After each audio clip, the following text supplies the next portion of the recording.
আমি কিছু জানি না। বাবাই প্লিজ তুমি কিছু করো। বাবা যা বদমেজাজি, যে কোনো সময় তোমার সাথে দেখা করে ঝামেলা করতে পারে। ঝামেলা করলেই হলো? তোমার বাবা না আমার কিচ্ছু করতে পারবে না। আর দেখো, তুমি কিন্তু এখন কচি খুকি নাও। তুমি এত কিছুর মাঝে প্লিজ মাথা গরম করো না। বাবা যদি তোমার সাথে দেখা করে, প্লিজ উল্টো পাল্টা কিছু করো না। উল্টো পাল্টা কিছু নয়। তোমার বাবা কি ভাবছে বলো তো? হ্যাঁ, তোমার বাবার কথা আমার সবসময় শুনতে হবে? আরে আমার কি নিজে বলে কোনো মতামত নেই? সবসময় তোমার বাবার কথা আমার শুনতে হবে, ঘর জামাই থাকতে হবে, সবকিছু করতে হবে। না, এগুলো আমি মানতে পারি না। দেখো, তুমি যা কিছু বলো, তারপর এখন বলছেন এগুলো বাড়িতে বেরোতেই দেবে না। কিন্তু বাবাই তো বেশ অবস্থা সম্পন্ন বাড়ির ছেলে। হ্যাঁ, তাহলে রিয়ার বাবার আপত্তি থাকার কারণটা কি? সেটা ঠিক বলতে পারবো না ম্যাডাম, না রিয়াই বলতে পারবে।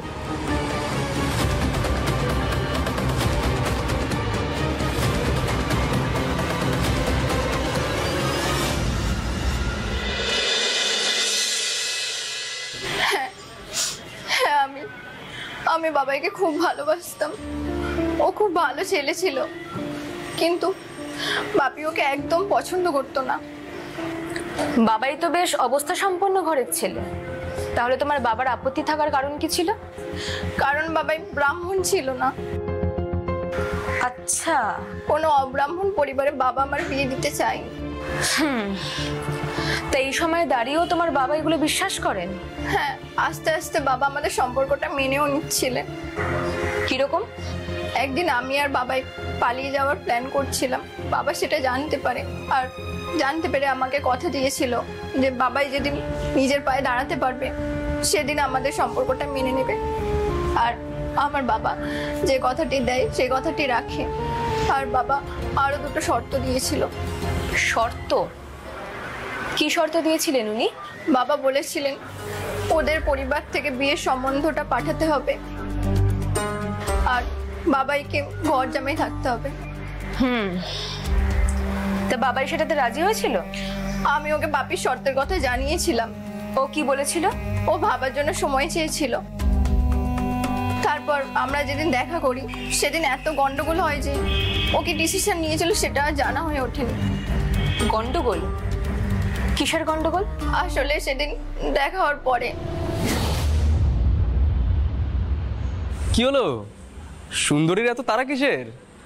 তুমি এসব কি শুরু করেছো বলো তো? কেন, আমি আবার কি করলাম? কি করলাম মানে? তুমি তোমার এই বন্ধুদের গ্যাং ছাড়বে? বন্ধুদের গ্যাং মানে? এই পিন্টু দা, গৌর দা, সৌরিন সব। কেন, ওরা আবার কি করলো? আমি আমার বন্ধুদের কাছ থেকে শুনেছি ওরা সব বাজে ছেলে, বাজে নেশা করে, বাজে জায়গায় যায়। আর এই কথাটা একবার যদি আমার বাবার কানে যায়, যেটুকু রাজি হয়েছিল সেটাও বিগড়ে যাবে। এই, তোমার বাবা আমাকে কি ভাবে বলো তো? হ্যাঁ, তোমার বাবা আমাকে ঠিক করে দেবে আমি কি করব কি করব না। বন্ধুদেরকে ছাড়তে হবে, ঘর জামাই থাকতে হবে। আমি নিজের বাবার শর্ত এত শুনিনি, এখন আমাকে তোমার বাবার কথা শুনতে হবে। তোমার যা খুশি তুমি তাই করো, আমার এখন কাজ আছে, আমি এখন যাচ্ছি।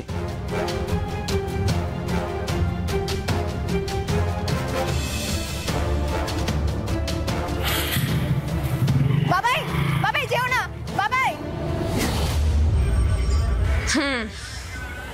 বুঝলাম। আচ্ছা ঠিক আছে, তুমি এখন যাও। তবে দরকার পড়লে কিন্তু একবার তোমাকে থানায় আসতে হতে পারে, কেমন? ও আর হ্যাঁ, এই মুহূর্তে তুমি থানায় না জানিয়ে এলাকা ছেড়ে কোথাও যাবে না, কেমন? ঠিক আছে ম্যাডাম, আমি এখন আসছি। এসো।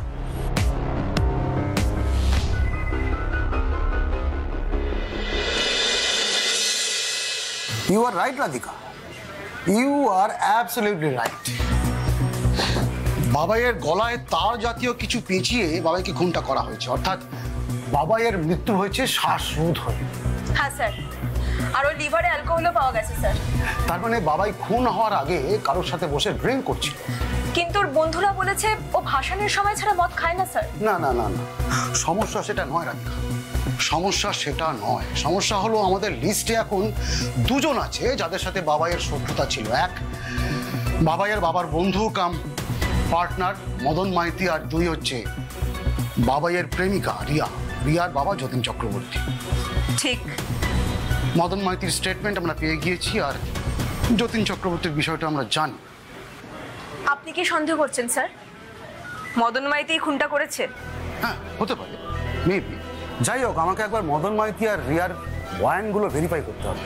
আর তুমি এক কাজ করো তো, তুমি যতীন চক্রবর্তীর কোনো ক্লোজ ফ্রেন্ডকে খোঁজো, তাকে জেরা করো, করে ক্রস চেক করো। Okay sir.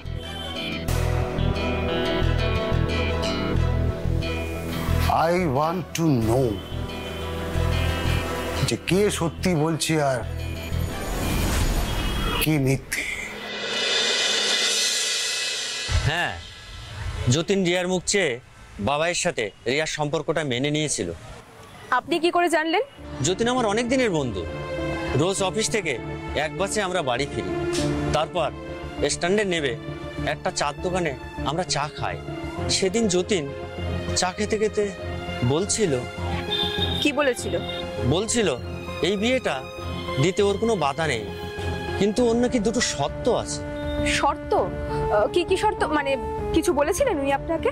ওই তো, বাবার বাড়ি থেকে বিয়ের সম্বন্ধটা পাঠাতে হবে, আর বিয়ের পরে বাবাইকে ঘর জামাই থাকতে হবে। বুঝলাম। ঠিক আছে, আপনি এখন আসুন। না ম্যাডাম, সাধনদা মদনদাকে ব্যবসা থেকে বাদ দেওয়ায় দাদা খুব কষ্ট পেয়েছিল, খেপে গিয়েছিল ঠিকই, কিন্তু খুনটা মদনদা করেনি, এটা আমি একেবারে শিওর। আপনি এতটা শিওর কি করে?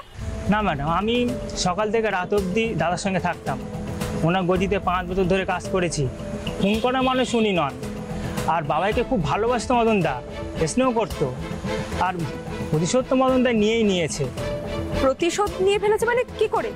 সাধনদার ব্যবসায় এখন মনোপলি নেই, আর পাট সার চিনি সব কিছুতেই টেক্কা দিয়েছে মদনদা। সাধনদার তো এখন ব্যবসায় খুব বেশি রমরমা নেই, দাদার থেকে তো এখন বরং মদনদার তো ভালোই চলছে। আপনি এখন আসুন।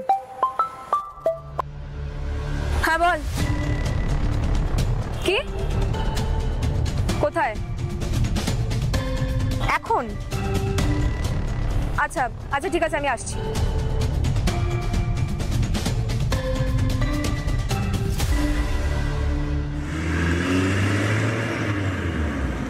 নমস্কার ম্যাডাম।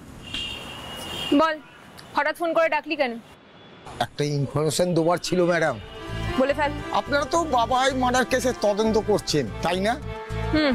কিন্তু কি ব্যাপার বলতো?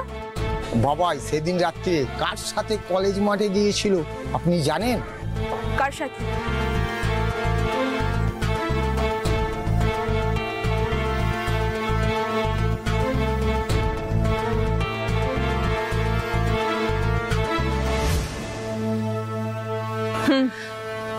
খুব ভালো ইনফরমেশন দিয়েছিস।